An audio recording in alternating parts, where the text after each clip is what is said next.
ओम शांति। आज 18 फरवरी 2025 के बाबा के अनमोल मधुर महावाक्य सुनेंगे। आज के बाबा की मुरली में बाबा हम बच्चों को प्रेरणा दे रहे हैं कि बच्चे, बाबा तुम्हें मुरली में बहुत अच्छे अच्छे पॉइंट्स देते हैं। तुम बच्चों को ये शौक होना चाहिए कि उन पॉइंट्स को नोट करो। परंतु बाबा कहे ये भी नहीं कि वो पॉइंट्स फिर डायरी में ही पड़ी रहे। उन पॉइंट्स को देखते हुए फिर उसके ऊपर विचार सागर मंथन करना चाहिए, क्योंकि तभी खुशी होगी। बाबा के ज्ञान रत्नों को हम अच्छी तरह से मनन चिंतन करते हुए अपना श्रेष्ठ भाग्य बना सकते हैं। साथ ही साथ बाबा कहे फिर तुम्हारी फर्ज अदाई है कि उन पॉइंट्स को तुम दूसरों को सुनाओ, अनेकों को बाप का पैगाम दो और अनेकों का भविष्य बनाओ। तो सुनते हैं बाबा के आज के अनमोल मधुर महावाक्य। ओम शांति। मीठे बच्चे, तुम्हारी फर्ज अदाई है घर घर में बाप का पैगाम देना। कोई भी हालत में युक्ति रचकर बाप का परिचय हरेक को अवश्य दो। आज की मुरली से प्रश्न है, तुम बच्चों को किस एक बात का शौक रहना चाहिए? उत्तर है, जो नई नई पॉइंट्स निकलती है उनको अपने पास नोट करने का शौक रहना चाहिए, क्योंकि इतने सब पॉइंट्स याद रहना मुश्किल है। नोट्स लेकर फिर कोई को समझाना है, ऐसे भी नहीं कि लिखकर फिर कॉपी पड़ी रहे। जो बच्चे अच्छी रीति समझते हैं उन्हें नोट्स लेने का बहुत शौक रहता है। आज की मुरली से पहले गीत बजा है लाख जमाने वाले। ओम शांति। मीठे मीठे रूहानी बच्चों ने गीत सुना। रूहानी बच्चे ये अक्षर एक बाप ही कह सकते हैं। रूहानी बाप बिगर कभी कोई किसको रूहानी बच्चे कह नहीं सकते। एक रूहानी बाबा ही हम बच्चों को रूहानी बच्चे कह सकते हैं। बच्चे जानते हैं सब रूहों का एक ही बाप है। हम सब भाई भाई है, गाते भी है ब्रदरहुड।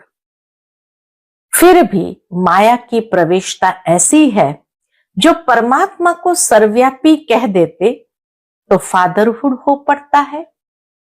एक तरफ कहते ब्रदरहुड, फिर माया की प्रवेशता ऐसी जो बुद्धि को ही घुमा देती है। परमात्मा को सर्वव्यापी कह देते, भला सब फादरहुड हो गए। रावण राज्य पुरानी दुनिया में ही होता है। नई दुनिया में राम राज्य अथवा ईश्वरीय राज्य कहा जाता है।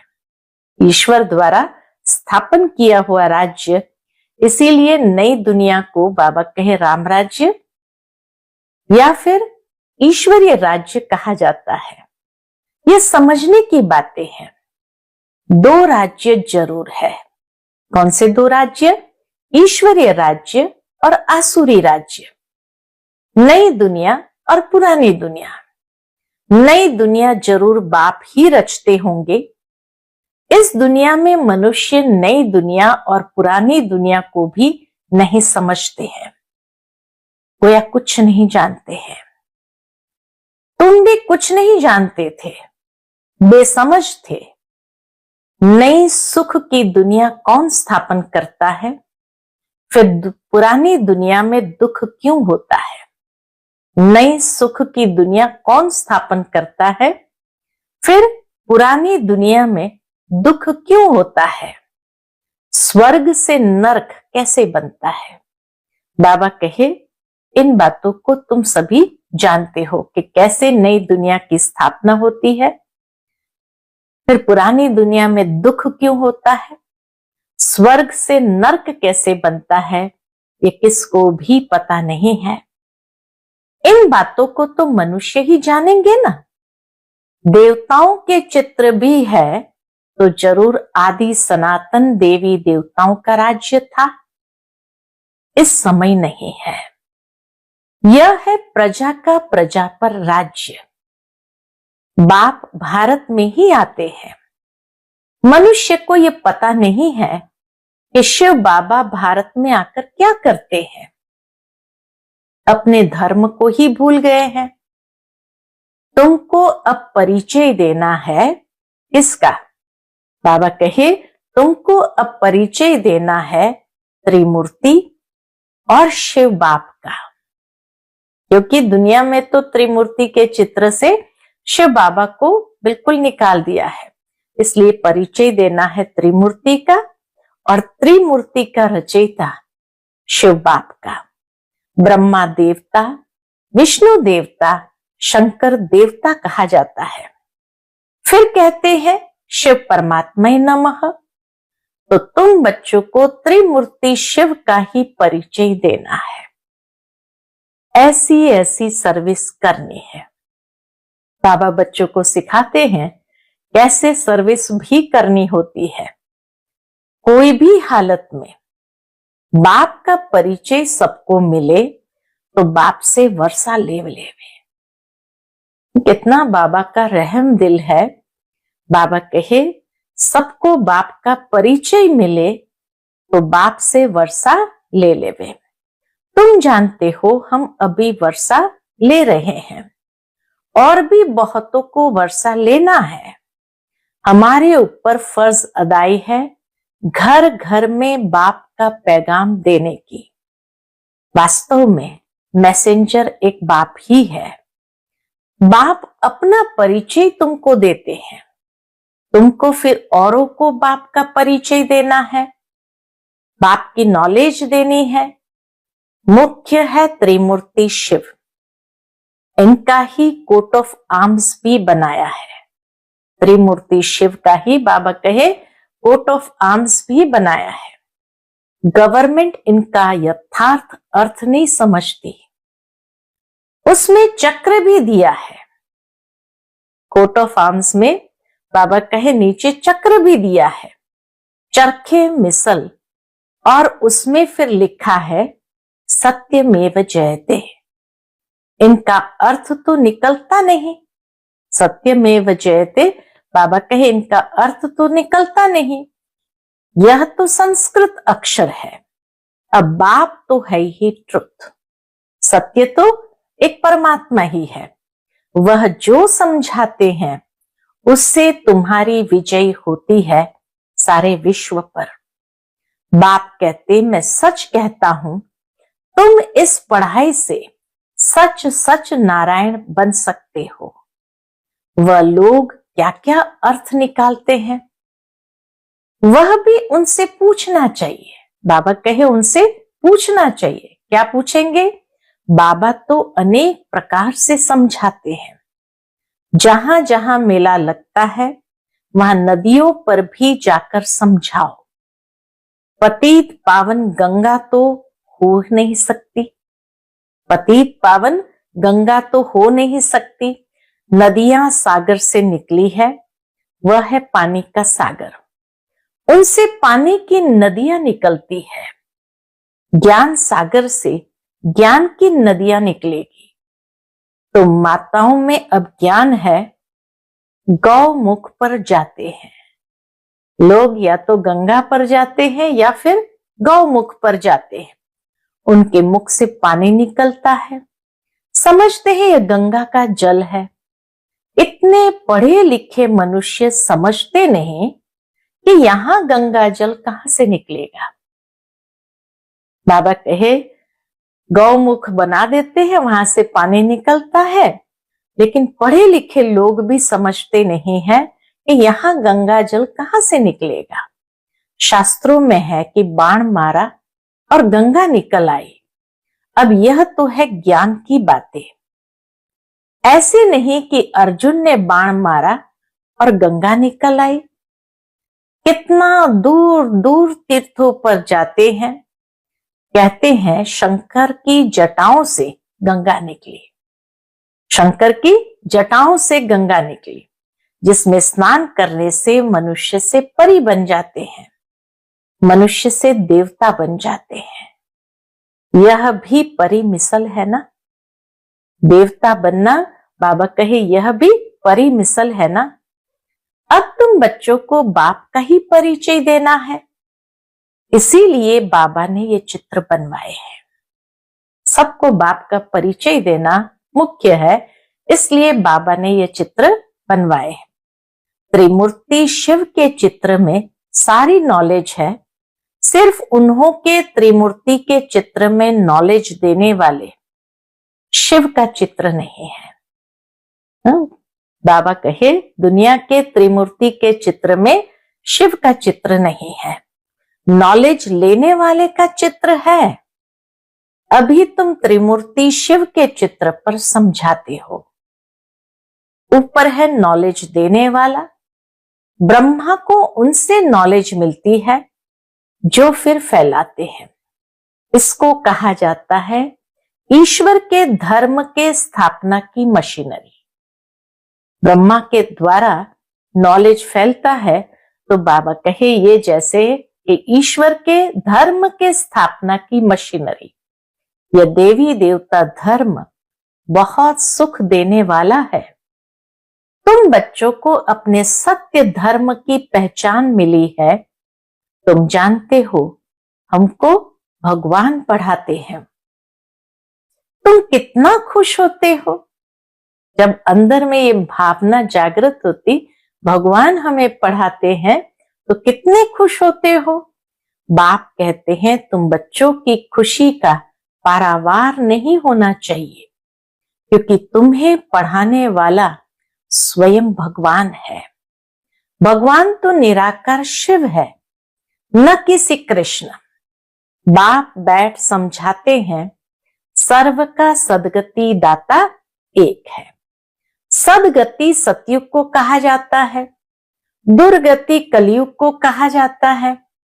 नई दुनिया को नई, पुरानी को पुरानी ही कहेंगे।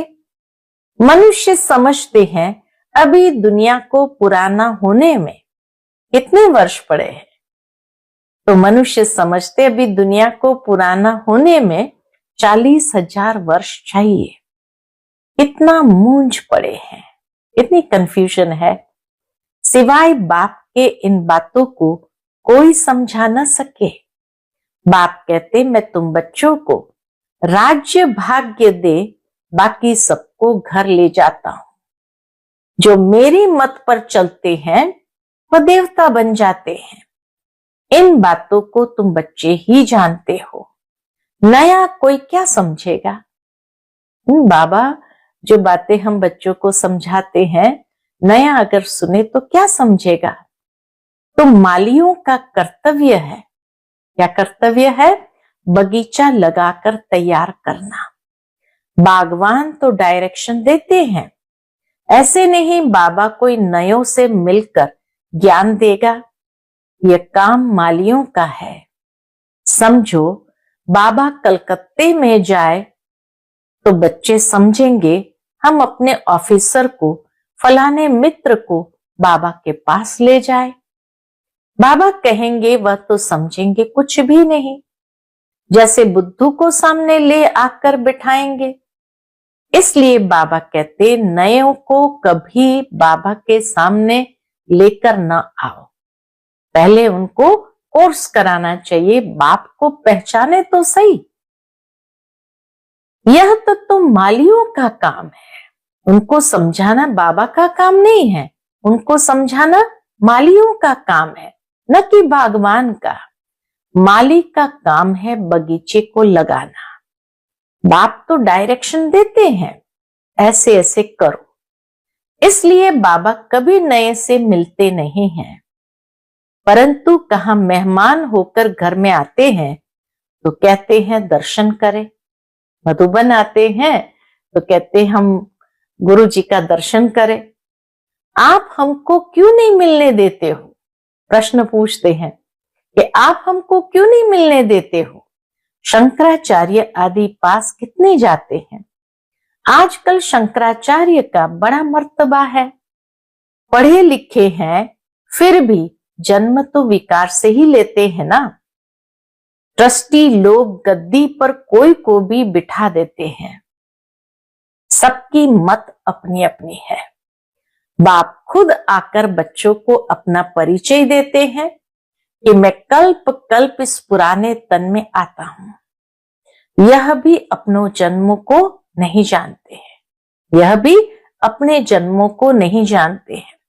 शास्त्रों में तो कल्प की आयु ही लाखों वर्ष लगा दी है। मनुष्य तो इतने जन्म ले नहीं सकते हैं, तो जानवर आदि की भी योनियां मिलाकर 84 लाख बना दी है। लाखों वर्ष का कल्प बना दिया, अब कितने जन्म लेवे? तो जानवर आदि सब योनियों को मिलाकर 84 लाख बना दी है। मनुष्य तो जो सुनते हैं क्या कहेंगे, सब सत सत करते रहते हैं। शास्त्र में तो सब है भक्ति मार्ग की बातें। कलकत्ते में देवियों की बहुत शोभवान सुंदर मूर्तियां बनाते हैं। बाबा कहे कलकत्ते में देवियों का विशेष मान्यता है, तो बहुत शोभावान सुंदर मूर्तियां बनाते हैं, सजाते हैं, फिर उनको डुबो देते हैं। यह भी गुड़ियों की पूजा करने वाले बेबीज ही ठहरे, बिल्कुल इनोसेंट। बाबा को कितना उनके प्रति प्यार आता है, बिल्कुल इनोसेंट है। तुम जानते हो यह है नर्क। स्वर्ग में तो अथाह सुख थे। अभी भी कोई मरता है तो कहते हैं फलाना स्वर्ग पधारा, तो जरूर कोई समय स्वर्ग था। अब नहीं है, नर्क के बाद फिर जरूर स्वर्ग आएगा। इन बातों को भी तुम जानते हो। मनुष्य तो रिंचक भी नहीं जानते, तो नया कोई बाबा के सामने बैठ क्या करेंगे? इसलिए माली चाहिए जो पूरी परवरिश करे। नए बच्चों की पहले माली पूरी परवरिश करे। यहाँ तो माली भी ढेर के ढेर चाहिए। मेडिकल कॉलेज में कोई नया जाकर बैठे तो समझेगा कुछ भी नहीं, ये नॉलेज भी है नहीं। बाप कहते हैं मैं आया हूं इसलिए सबको पावन बनाने, मुझे याद करो तो पावन बन जाएंगे। इस समय सब है तमो प्रधान आत्माएं, तब तो कह देते आत्मा सो परमात्मा, सब में परमात्मा है। तो बाप थोड़ी बैठ ऐसों से माथा मारेंगे। यह तो तुम मालियों का काम है कांटों को फूल बनाना। तुम जानते हो भक्ति है रात, ज्ञान है दिन। गाया भी जाता है ब्रह्मा का दिन ब्रह्मा की रात। प्रजापिता ब्रह्मा के तो जरूर बच्चे भी होंगे ना। कोई को इतना भी अकल नहीं जो पूछे कि इतने ब्रह्मा कुमार कुमारियां हैं, इनका ब्रह्मा कौन है? अरे प्रजापिता ब्रह्मा तो मशहूर है, उन द्वारा ही ब्राह्मण धर्म स्थापन होता है। प्रजापिता ब्रह्मा बाबा के द्वारा ही तो ब्राह्मण धर्म स्थापन होता है। कहते भी है ब्रह्मा देवताय नमः। बाप तुम बच्चों को ब्राह्मण बनाए फिर देवता बनाते हैं। जो नई नई पॉइंट्स निकलती है क्या करूं उनको अपने पास नोट करने का शौक बच्चों में रहना चाहिए। जो बच्चे अच्छी रीति समझते हैं उन्हें नोट्स लेने का बहुत शौक रहता है। नोट्स लेना अच्छा है, क्योंकि इतनी सब पॉइंट्स याद रखना मुश्किल है। नोट्स लेकर फिर कोई को समझाना है, ऐसे नहीं कि लिखकर फिर कॉपी पड़ी रहे। ये भी बाबा समझाते हैं कि ये नहीं कि नोट्स तो ले लिया फिर वो कॉपी कभी खुले ही नहीं। नई नई पॉइंट्स मिलती रहती है तो पुरानी पॉइंट्स की कॉपियां पड़ी रहती है। स्कूल में भी पढ़ते जाएंगे, पहले दर्जे वाली किताब पड़ी रहती है। जब तुम समझाते हो तो पिछाड़ी में ये समझाओ कि मन मना भाव। बाबा कहे बाप का परिचय देकर फिर लास्ट में ये जरूर समझाओ मन मना भाव। बाप को और सृष्टि चक्र को याद करो। मुख्य बात है माम एकम याद करो। इसको ही योग अग्नि कहा जाता है। भगवान है ज्ञान का सागर, मनुष्य है शास्त्रों का सागर। बाप कोई शास्त्र नहीं सुनाते हैं, वह भी शास्त्र सुनाए तो बाकी भगवान और मनुष्य में फर्क क्या रहा। इसलिए बाबा आकर कोई शास्त्र नहीं सुनाते। बाबा कहे वो तो मनुष्य सुनाते ही आ रहे हैं। बाप कहते इन भक्ति मार्ग के शास्त्रों का सार मैं तुमको समझाता हूं। एक एक बात का रहस्य बाबा आकर के समझाते हैं।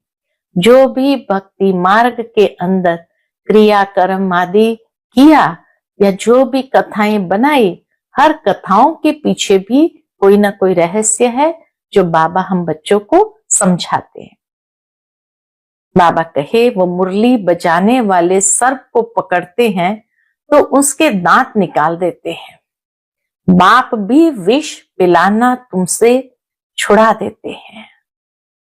दुनिया के अंदर तो अनेक ऐसे सर्प है, तो बाबा कहे जैसे वो सांप को आकर्षित करने वाले सपेरे जो होते हैं उसके दांत निकाल देते हैं, तो बाबा भी विष पिलाना तुमसे छुड़ा देते हैं। इस विष से ही मनुष्य पतित बने हैं। यह है काम विकार की बात। बाप कहते हैं इनको छोड़ो, फिर भी छोड़ते नहीं है। बाप गोरा बनाते फिर भी गिरकर काला मुंह कर देते हैं। बाप आए हैं तुम बच्चों को ज्ञान चिता पर बिठाने। ज्ञान चिता पर बैठने से ही तुम विश्व के मालिक जगत जीत बन जाते हो। ज्ञान चिता पर बैठने से ही विश्व के मालिक जगत जीत बन जाते हो। अच्छा, मीठे मीठे सिकिलधे बच्चों प्रति माता पिता बाप दादा का याद प्यार और गुड मॉर्निंग। रूहानी बाप की रूहानी बच्चों को नमस्ते। हम सब रूहानी बच्चों की रूहानी माता पिता बाप दादा को याद प्यार गुड मॉर्निंग और नमस्ते नमस्ते। शुक्रिया बाबा, शुक्रिया। आज की मुरली से धारणा के लिए मुख्य सार है। पहली पॉइंट, सदा खुशी रहे कि हम सत धर्म की स्थापना के निमित्त है। स्वयं भगवान हमें पढ़ाते हैं। हमारा देवी देवता धर्म बहुत सुख देने वाला है। दूसरी पॉइंट, माली बन कांटों को फूल बनाने की सेवा करनी है। पूरी परवरिश कर फिर बाप के सामने लाना है। कोई भी नए को ऐसे ही नहीं ले आना है। बाबा के पूरी परवरिश कर फिर बाप के सामने लाना है, मेहनत करनी है। आज का बाप दादा का मधुर वरदान हम बच्चों के प्रति है। पुरानी देह और दुनिया को भूलने वाले बाप दादा के दिल तख्त नशीन भव। पुरानी देह और दुनिया को भूलने वाले बाप दादा के दिल तख्त नशीन भव। संगम युगी श्रेष्ठ आत्माओं का स्थान है ही बाप दादा का दिल तख्त। ऐसा तख्त सारे कल्प में नहीं मिल सकता। विश्व के राज्य का व स्टेट के राज्य का तख्त तो मिलता रहेगा, लेकिन यह तख्त नहीं मिलेगा। यह इतना विशाल तख्त है। कौन सा? बाप दादा का दिल तख्त। यह इतना विशाल तख्त है जो चलो फिरो खाओ सो लेकिन सदा तख्त नशीन रह सकते हो। जो बच्चे सदा बाप दादा के दिल तख्त नशीन रहते हैं वे इस पुरानी देह व देह की दुनिया से विस्मृत रहते हैं। इसे देखते हुए भी नहीं देखते। आज का स्लोगन है, हद के नाम मान शान के पीछे दौड़ लगाना अर्थात परछाई के पीछे पड़ना। हद के नाम मान शान के पीछे दौड़ लगाना अर्थात परछाई के पीछे पड़ना। आज का अव्यक्त इशारा, एकांत प्रिय बनो, एकता और एकाग्रता को अपनाओ। जैसे कोई भी नई इन्वेंशन अंडरग्राउंड जाने से कर सकते हैं, वैसे आप भी जितना अंडरग्राउंड अर्थात अंतर्मुखी रहेंगे, उतना नई नई इन्वेंशन व योजनाएं निकाल सकेंगे। अंडरग्राउंड रहने से एक तो वायुमंडल से बचाव हो जाएगा, दूसरा एकांत प्राप्त होने के कारण मनन शक्ति भी बढ़ेगी, तीसरा कोई भी माया के विघ्नों से सेफ्टी का साधन बन जाता है। अंडरग्राउंड होना माना एक तो वायुमंडल से बचाव होगा, दूसरा एकांत प्राप्त होने कारण मनन शक्ति बढ़ेगी, और तीसरा कोई भी माया के विघ्नों से सेफ्टी का साधन बन जाएगा। अच्छा, ओम शांति।